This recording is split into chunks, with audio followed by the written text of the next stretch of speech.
changing me and changing you. Praise the lord. అందరూ బాగున్నారా? ఇదిన దేవుని వాక్య ధ్యాన నిమిత్తమై సామెతల గ్రంథము 25వ అధ్యాయము 25వ వచనాన్ని చదువుకుందాం.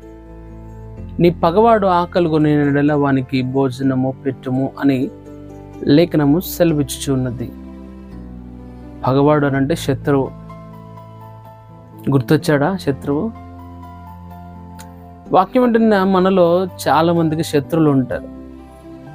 నా పుట్టుక శత్రువు అండి, నేను అతన్ని క్షమించను, అతన్ని మాత్రం అస్సలు కరుణించనని చాలామంది మన జీవితాల్లో శత్రువులను బట్టి పగవారిని బట్టి మనం ఏదో నిన్నో ఆలోచనలు చేస్తూ ఉంటాం. బట్ లేఖనం ఏం సెలవిస్తుంది? అట్టి పగవారిని గురించి ఆలోచన చేస్తే, నీ పగవాడు ఆకలి కొని నెడల వానికి ఆహారము పెట్టుము అని లేఖనము సెలవిచ్చుచున్నది. ప్రియులారా, వాక్యం వింటున్న నీ నా జీవితంలో పగవాడు ఆకలి ఉన్నప్పుడు మనం భోజనం పెట్టాలని లేఖనము సెలవిస్తుంది. పెట్టకపోతే ఏమవుతుంది?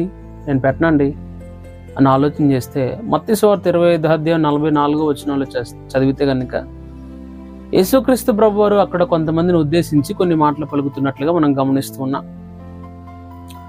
కుడివైపున ఉన్నేమో గొర్రెలను, ఎడమ వైపున ఉన్న వారినేమో మేకలుగాను, కుడివైపున ఉన్న వారినేమో తండ్రి చేత ఆశీర్వదింపబడిన వారులారా అని, ఎడమ వైపునేమో శపించబడిన వారులారా అని అనేకమైన విషయాలు ప్రభువారు తెలియజేస్తూ ఉపమాన రీతిగా కుడివైపున ఉన్న వారితో నేను ఆకలి కొన్నప్పుడు ఆహారం పెట్టారు, నేను దాహం కొన్నప్పుడు నీళ్ళు ఇచ్చారు, వస్త్రహీనుడిగా ఉన్నప్పుడు వస్త్రాలు ఇచ్చారు, రోగిగా ఉన్నప్పుడు నన్ను పరామర్శించారు, పరవాసిగా ఉన్నప్పుడు నన్ను చేర్చుకున్నారు అని అనేకమైన విషయాలు చెప్పుకుంటూ వస్తే కుడివైపున ఉన్న నీతిమంతులు అన్నారట, ప్రభువా, నీవెప్పుడు ఆకలిగా ఉన్నప్పుడు నీకు ఆహారం ఇచ్చాం, నీవెప్పుడు దాహం ఉన్నప్పుడు నీకు నీళ్ళు ఇచ్చాం, నీవెప్పుడు రోగ్గా ఉన్నప్పుడు పరామర్శించాం, నీవెప్పుడు వస్త్రహీనుడుగా ఉన్నప్పుడు నిన్ను పట్టించుకున్నాం అని అనేకమైన విషయాలు తెలియచేస్తున్నారు.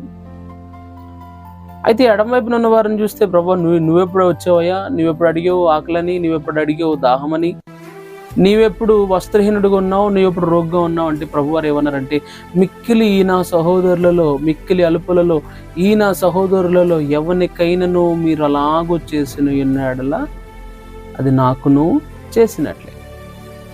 అంటే నీ పగవాడికి నువ్వు చేస్తే ఆటోమేటిక్గా ఎవరు చేస్తున్నావో తెలుసా? దేవునికి. నీ పగవాడు ఆకలి కొని నెడల వానికి అన్నము ఆహారము పెట్టుమని లేఖనం సెలవిస్తుంది. ప్రియులారా, ఎందుకో తెలుసా? క్రిస్టియానిటీ అనగా దేవుని యొక్క క్రైస్తవం అనేది ఇలాంటి బేసిక్ ఫౌండేషనల్ ట్రూత్స్ మీద క్రిస్టియానిటీ అనేది డెవలప్ అయింది. ప్రియులారా, పంటికి పన్ను కంటికి కన్ను అనే మాటలన్నీ పోయాయి.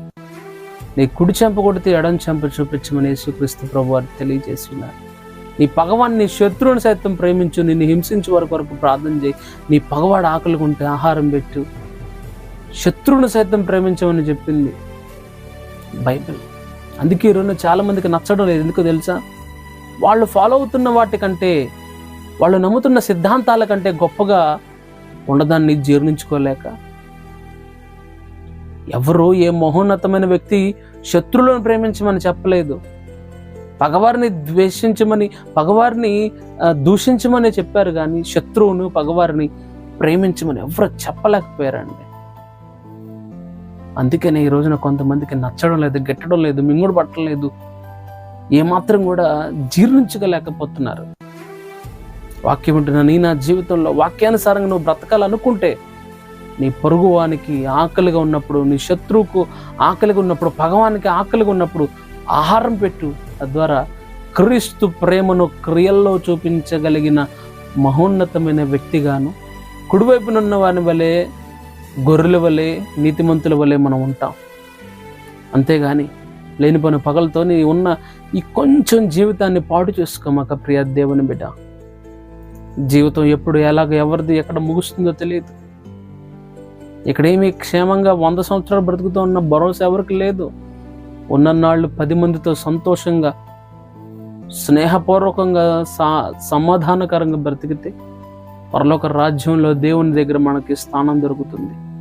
ప్రార్థన. పరిశుద్ధాత్మ దేవునికి వందనాలు. మా ప్రియుల జీవితాల్లో ఈ దినం మొదలుకొని పగవారి ఎడల ప్రేమ, స్నేహము, దయ కలిగి ఉండి వారిని ప్రేమించగలిగినట్టు గొప్ప మహోన్నతమైన మనస్సును వారికి దయచేయండి తండ్రి. నీ పగవాడు ఆకలిగా నిన్న వాడికి ఆహారం పెట్టమన్నారు ప్రభా. మేమెప్పుడు నువ్వు ఆకలి అన్నప్పుడు మేమెప్పుడు ఆహారం పెట్టామని నీతిమంతులు అంటే, నీవెప్పుడు అసలు ఆకలిగా ఉన్నప్పుడు మమ్మల్ని అడిగావయ్యా అని ఎడమవైపున ఉన్నవారు అన్నవారి వలె కాక మా ప్రియులు కుడివైపునున్న జాబితాలోనికి వచ్చినట్లుగా ప్రతి మేలును ప్రతి ఈవిని పగవారి పట్ల కూడా జరిగించి ఆశీర్వాదాలకు వారసులగినట్లుగా చేయమని యేసుక్రీస్తు నామమున అడుగుతున్నాను తండ్రి. ఆమేన్. God bless you.